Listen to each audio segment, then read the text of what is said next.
Om Swastiastu. Perkenalkan, nama saya Komanturanda Pratiwi, absen 10 dengan NIM 2211031451 dari kelas V. Di sini saya akan menjelaskan atau memaparkan materi artikel dari artikel 1 sampai artikel 5. Mohon maaf sebelumnya kalau saya memang banyak membaca dari sumber yang saya dapatkan. Yang pertama yaitu ada artikel makro-mikro ilmu pendidikan.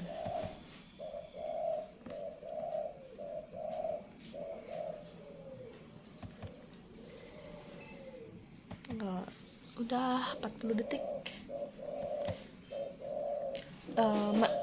Masalah mikro-makro pendidikan di Indonesia. Meninjau permasalahan rendahnya kualitas pendidikan di Indonesia. Pendidikan adalah suatu hal yang disepakati menjadi hal yang pokok dalam suatu bangsa manapun. Kualitas pendidikan dalam suatu bangsa menjadi salah satu penentu kemajuan bangsa tersebut. Dengan kata lain, kemajuan suatu bangsa atau negara dapat dilihat dari bagaimana kualitas pendidikan di bangsa dan negara tersebut. Buruknya kualitas pendidikan yang ada akan membuat bangsa atau negara tersebut mengalami ketertinggalan dari negara-negara lain. Di sini saya akan langsung membacakan masalah pendidikan di Indonesia dalam lingkup makro. Yang pertama ada permasalahan kurikulum yang membingungkan dan terlalu kompleks. Kurikulum merupakan sebuah rancangan atau program yang diberikan oleh penyelenggaraan pendidikan untuk peserta didiknya. Di Indonesia, terhitung sudah mengalami 10 hingga 11 kali perubahan kurikulum sejak Indonesia merdeka.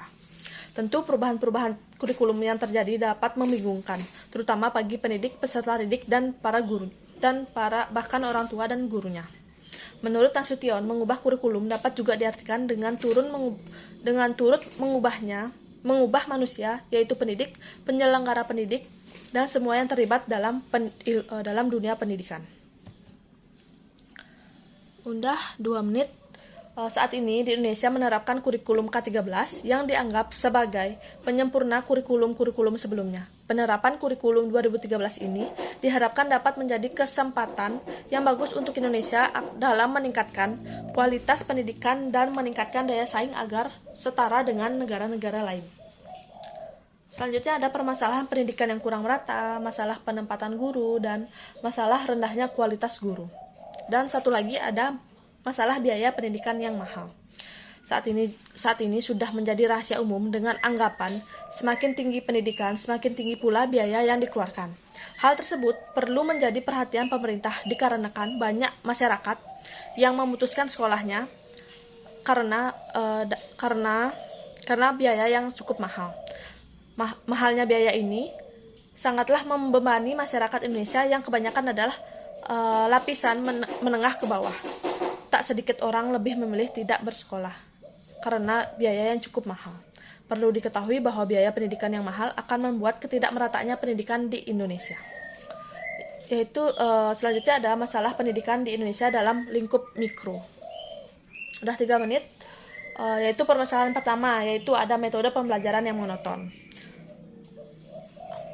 Monoton tuh maksudnya pembelajaran tidak ada perubahan dan inovasi. Dengan kata lain, metode ini dilakukan begitu saja, tidak ada perbedaan saat menyampaikan materi. Padahal metode pembelajaran yang digunakan sangatlah berpengaruh terhadap hasil belajar siswa. Pasalnya, proses pembelajaran adalah kegiatan yang bernilai edukatif, di mana terjadi interaksi antara siswa dan gurunya.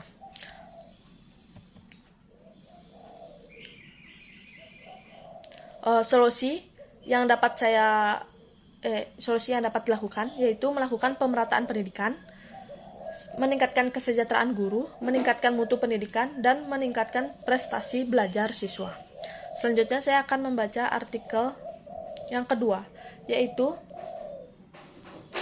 artikel pendidikan klasik. Teori pendidikan klasik. Teori pendidikan klasik berlandaskan filsafat klasik yang memandang bahwa pendidikan berfungsi sebagai upaya memelihara, mengawetkan, dan meneruskan warisan budaya. Teori ini lebih menekankan peran isi pendidikan daripada prosesnya. Udah 5 menit. teori yang terdapat dalam ilmu pendidikan dilahirkan oleh 3 aliran yang berbeda, yaitu teori pendidikan empiris, teori pendidikan Nafisme, dan yang ketiga ada teori pendidikan konvergensisme. Saya lanjut ke materi artikel yang selanjutnya, yaitu materi artikel pendidikan modern. Artikel pendidikan modern yaitu proses pembelajaran berbasis proyek atau model pembelajaran yang melibatkan siswa dalam kegiatan pemecahan masalah dan memberi peluang siswa bekerja secara otonom, mengkonstruksi belajar mereka sendiri, dan puncaknya menghasilkan produk karya siswa yang layak secara realistik. Sedangkan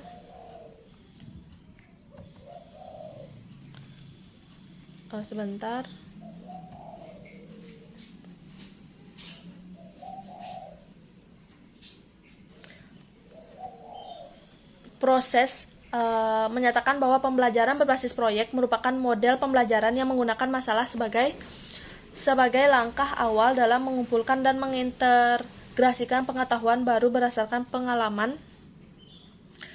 pengalamannya dan beraktivitas secara nyata. Pembelajaran berbasis proyek ini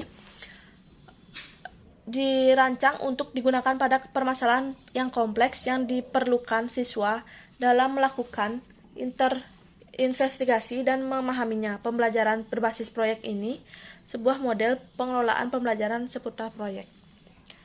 Dan menggunakan proyek atau alat peraga itu sangat dibutuhkan karena dapat mencerdaskan dan melatih kreativitas anak tersebut. Artikel selanjutnya yaitu ada artikel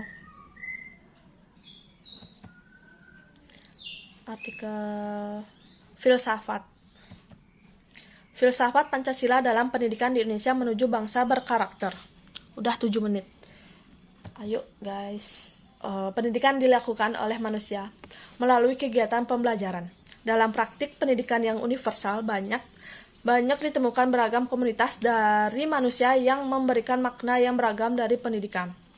Di Indonesia, pendidikan ditekankan pada penguasaan landasan terbentuknya masyarakat meritorik, yang artinya memberikan waktu jam pembelajaran yang luas dalam penguasaan mata pelajaran tertentu.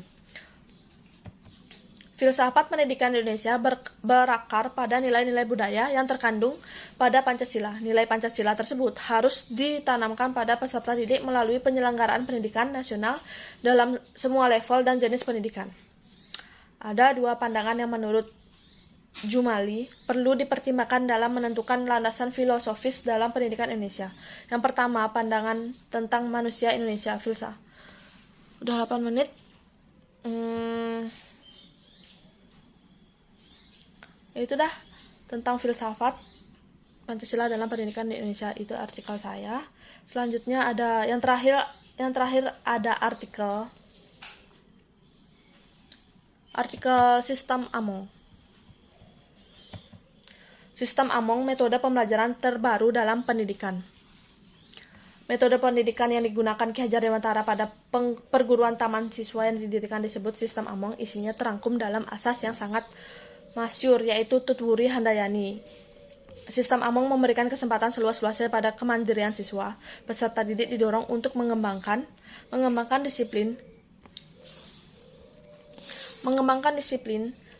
diri yang sejati melalui pengalaman, pemahaman, dan upayanya sendiri. Yang terpenting adalah menjaga agar kesempatan ini tidak membahayakan si anak atau mengancam keselamatan orang lain. Segitu saja artikel yang saya bacakan. Karena waktu sudah hampir habis, karena ini udah menit ke 9.24, saya akhiri dan saya ucapkan terima kasih. Santi. Terima kasih Bu Ulan.